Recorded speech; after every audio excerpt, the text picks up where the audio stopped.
Kafuuni kabajamuuf jaallatamoo hordoftoota keenya nagaan keenya kan jaalalaaf kan kabajaa isinaa qaqqabu isiniin jecha yeroo ammaa kanatti wantoota waliin mari'achuu qabnu qabadde kanan isinii dhufe ana obboleettii keessan itti gaafatamtuu dhimma shamarranii fi daa'immaniitiif jechuudha.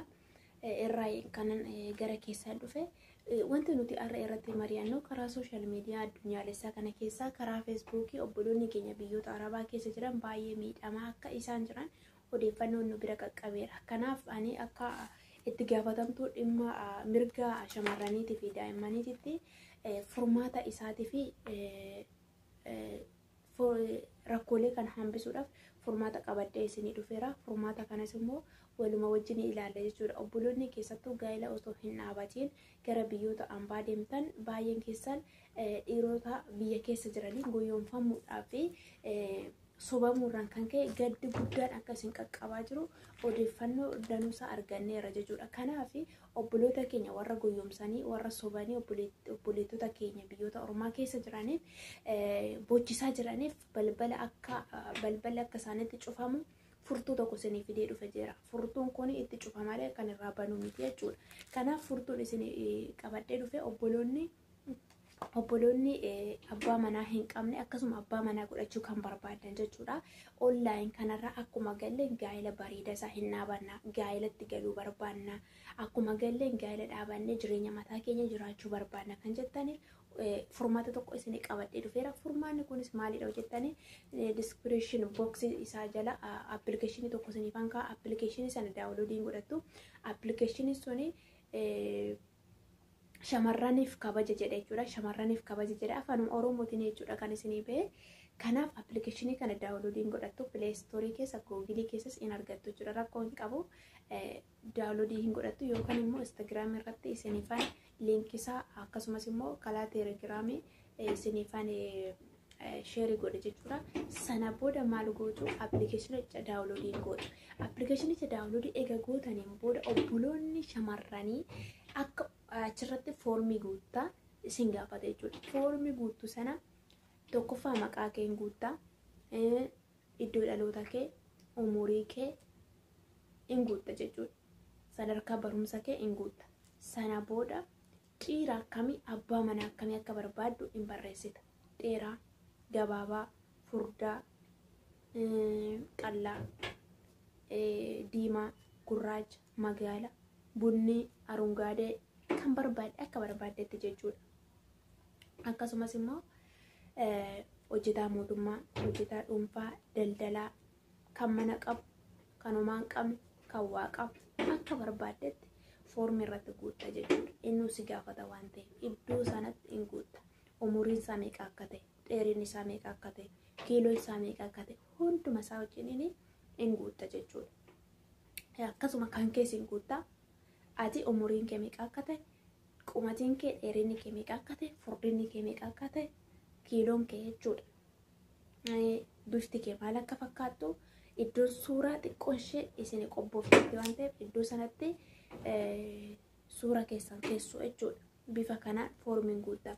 Akkasuma baazawee walumaa qabatte appilikeeshiniin kun dubartootaaf yoo dhaabate warra dhiiratis hin fayyada. Akkasuma obboloonni dhiiraa haadha manaa barbaadan jechuudha. Haadha manaa akkamii akka barbaadan dheertuu, gabaabduu, furdoo, magaala, cuquliisa, magariisa an akka barbaadanii hin barreessitu jechuudha. Rakkoo tokko hin qabu. Nuti isiniif hinna jechuudha. Akkasuma ulfaatinni ishee meeqa akka ta'u, umurii ishee, dheerinni ishee, rifeensi ishee, waan hunduma ishee dubartii akka bareedde akka barbaaddanii foormii irratti hin guuttu hin barreessitu jechuudha. Akkasuma ati nama akkamii akka ta'e, hojjetaa mootummaati, hojjetaa dhuunfaati, barataadha, maalidhaati hunduma isaa hin barreessita. Dhugaadhaan jechuudha. As keessatti baazawee wanti isin hubachuu qabdan sobaan foormii kana guuttu taanaan obboloonni dhiiraa yoo sobdan dubartii tokko sobdaniirtu taanaan waggaa 20 yoo sobdan yoo guyyoomsitan waggaa 40 obboleessi dhiira tokko dubartii tokko sobdeerta taanaan waggaa 20 sitti faradama. Guyyoomsitee taanaan waggaa 40 sitti faradama. Kana beeki. Akkasuma obboleettiin dubartii dhiira tokko sobdeerta taanaan waggaa 1 sitti faradama. Dhiira tokko guyyoomsitee waan tokko gooteerta taanaan ji'a 5 sitti faradama. Kana beeki.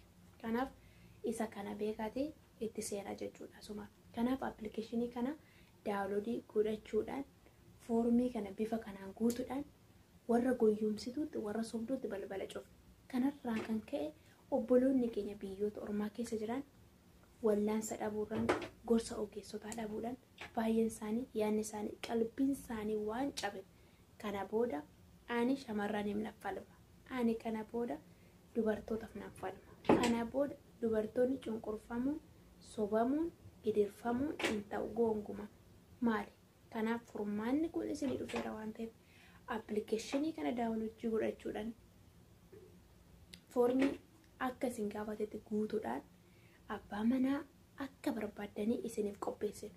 Akkasuma haadha manaa akka barbaadanii isiniif qopheessin. Kanaan isiniin jedha waan dhaggeeffattaniif guddaa galatooma isiniin jechuu jaaladhaa. Sobni akkatti nama soba. Abeet abeet akkatti sobamaa jechuudha namni argitanii. Soba kana eessaa akkam fideen beeku garuu tasuma naa dhufte jennaan asi sobee dhiifama naa godhaa isi sobuu kiyyaa fi an appilikeeshinii tokkos hin qabu. Garuu obboloonni keenya biyyoota arabaa keessa jirtanii asuma wantan isinitti himuu barbaadu.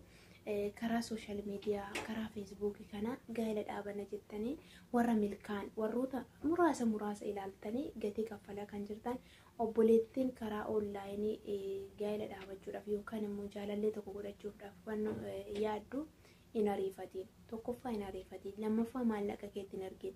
Dadhabbiin ji'a takkaa maal keessa jirti? Dadhabbiin waggaa takkaa maal keessa jirti jedhanii akkamitti akka hojjettee fiddee hin beekta waan ta'eef. Kanaaf obboloonni karaa sooshaal miidiyaa kana dhiirota baay'ee wajjin haasa'aa jirtan akkasuma irratti wal loltan akkasuma irratti waan meeqa wal godhaa jirtan dhiisa siniif fayyadu.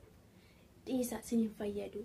Kanaaf waan manaa baatan kaayyoo manaa baatan sanatti deebi'aati hojii keessan hojjetadhaa nagaatti gammachuutti jiraachuudhaa fi ofii keessaniif nagaa waaqayyo isinii kenne gammachuu waaqayyo isinii kenne kunuunfachuudhaan gara biyya keessanitti qalbii nagaatiin sammuu nagaatiin akka galtan maatiin keessan isin eegu obboloonni keessan isin eegu firoonni keessan isin eegu waan ta'eef hiriyoonni keenya irreen dabalatanii waan nu eeganiif isaaniif jechayyuu of qabuu danda'uu qabna jechuudha.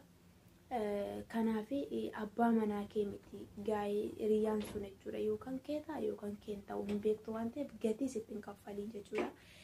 Yoo itti dhiyaatte nama tokko garaa qullaa itti dhiyaadhu kanarraa kanaaf dafqa keetti argite hin guyyoomfamiin jechuudha. Birriin orma miti haadha keetiin walitti sina ixi waan ta'eef qarshiidha walitti makattanii dhiirumatu ijaaree nama fuudha. Yoo qabaate ijaaree siyaa fuudha. Yoo dhabe immoo dhugaadhaan sitti dhiyaate booda waliin ijaarrattanii wajjin horuu dandeessu waan ta'eef astii ayyichee ijaarii diigii buqqisii facaasi kan jirtuun kuni osoo dhiiftanii obboloonni kana gochaa jirtan isiniin jechuun jaaladhaa. Ofuma miidharraa of oolchitu waan ta'eef waaqayyo isin haa eebbisu. Waaqayyotu abbaa manaa namaa laata waaqayyotu haadha manaa namaa laata waan ta'eef obsaatii waaqayyoon eeggadhaa. Waan hunduma caalaa kaayyoo manaa baatan sanaa fiixan ba'umsa argachuudhaaf tattaaffadhaa malee waan kan biraatii fi osoo amma kana dafquu baattanii gaariidha jedhee yaada. Yeroo isaatti hundinuu gaarii ta'a waan ta'eef gooftaan isin haa eebbisu. Shaaloo yoo natti gadditan dhiifama naa godhaa.